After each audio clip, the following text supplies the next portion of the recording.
Tak počkej. Takže taky u vás nasněžilo. Jestli ano, tak se dokoukejte na tohle video. Jdeme na to. Máme tu totiž, jak daleko dohodí Didi. On si to takhle nahrabe a koukejte se. Nevím, kam to přesně dohodí. Kurňa, to bylo málo.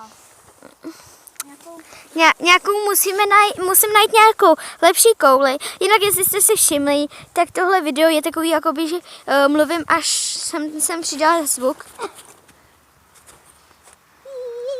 Neviděla jsem to. Na tomhle videu to prostě není vidět, kam jde, kam to hodím, kde jam. Tak běž k té silnici. Jdu k té silnici. Můj kameraman šel k té silnici. Takže jdem. Lala, kam jsem to až dohodila. Sami dám.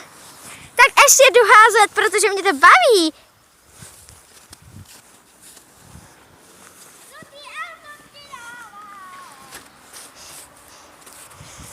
Dělám.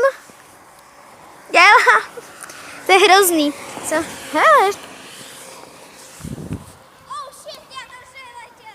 Ne. Je to v prostředku. Ne. Aha.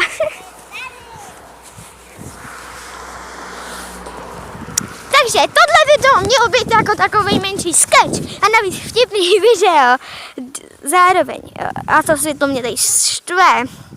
Je to slunce. Hrozný. A tamhle mám přivázanýho psa, on tam není vidět, on je tamhle za taškou. Jmenuje se Eliška, je to border collie.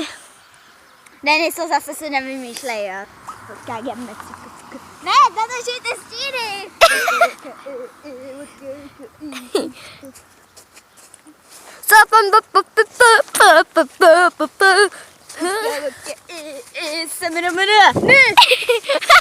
Ne, tak my se s váma loučíme a čusek. A vlastně sledujte náš channel nadále, dejte like, odběr, protože my jsme Dida a Denča. A proto si říkáme Didi. Protože ona je Dida a já jsem Denča. A proto